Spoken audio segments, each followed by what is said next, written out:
Halo teman-teman, perkenalkan nama saya Cecilia Deswita Hiadang. Di sini saya akan menjelaskan tentang proteksi radiasi. Proteksi radiasi adalah tindakan yang dilakukan untuk mengurangi pengaruh radiasi yang merusak akibat paparan radiasi.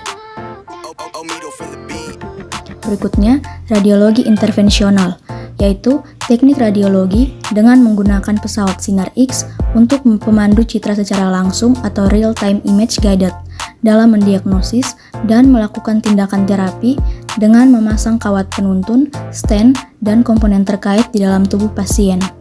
Berikutnya, ketentuan radiologi intervensional.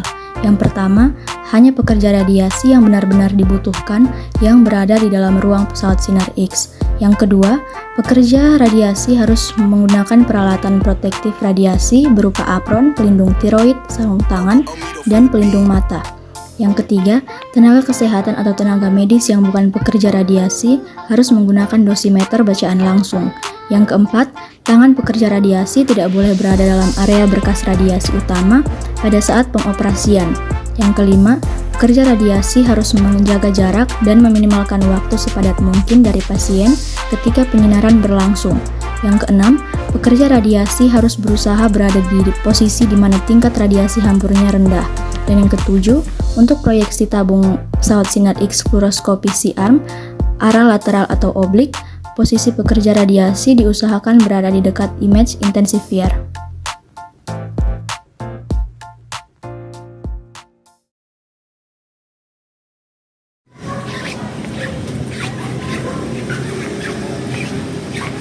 Halo Sal, Halo Fer, apa kabar Sal? alhamdulillah. Kalau kamu gimana? Alhamdulillah baik juga Sal. Lagi nonton apa itu? Ini loh penjelasan tentang proteksi radiasi. Oh alah, aku mau nanya nih. Kemarin yang Bu Yuni jelasin tuh tentang apa ya? Aku mulai lupa nih. Oh alah, Bu Yuni kemarin itu menjelasin tentang keselamatan di lingkungan radiologi. Nah, jadi itu sangat penting Fer untuk melindungi pasien, tenaga medis, dan individu lain yang ada di sekitaran area ruangan radiologi. Nah, alatnya itu seperti X-ray dan juga CT scan dan itu dapat berisiko sih kalau kita nggak kelola dengan hati-hati. Contohnya apa itu Sal? Nah, contohnya itu adalah misalkan ada seorang radiografer.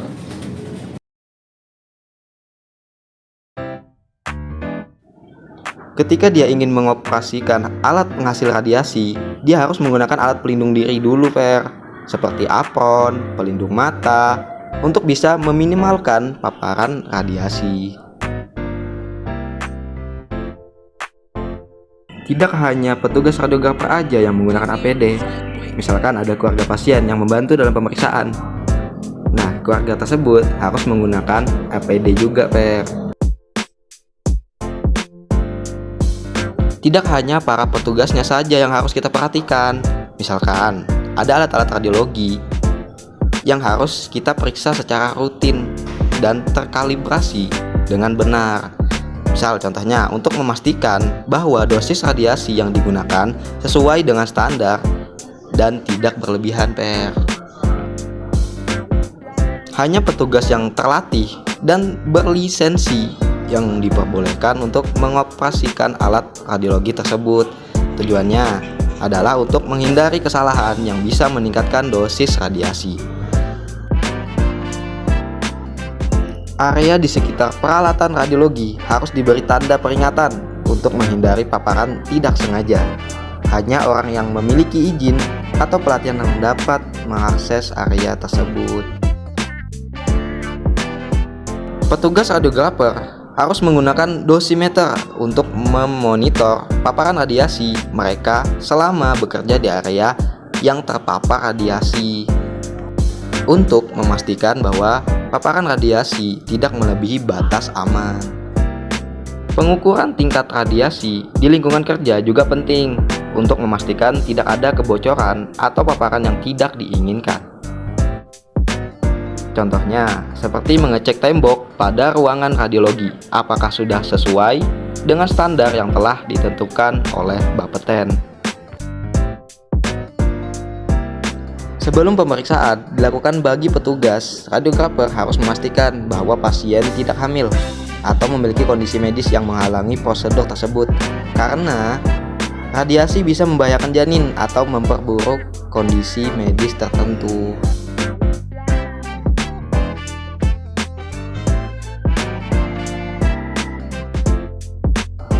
Dalam radiologi, ada juga prinsip dasarnya, yaitu ALARA,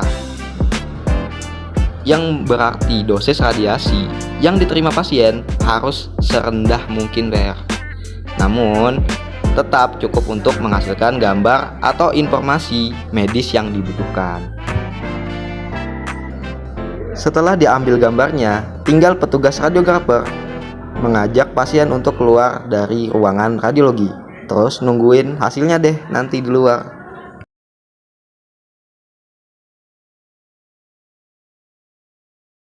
Nah, jadi gitu Pak tentang keselamatan di lingkungan radiologi. Oh gitu. Sam, ini udah azan zuhur nih. Mau ikut sholat nggak? Ayo, gas. Oh, ayo.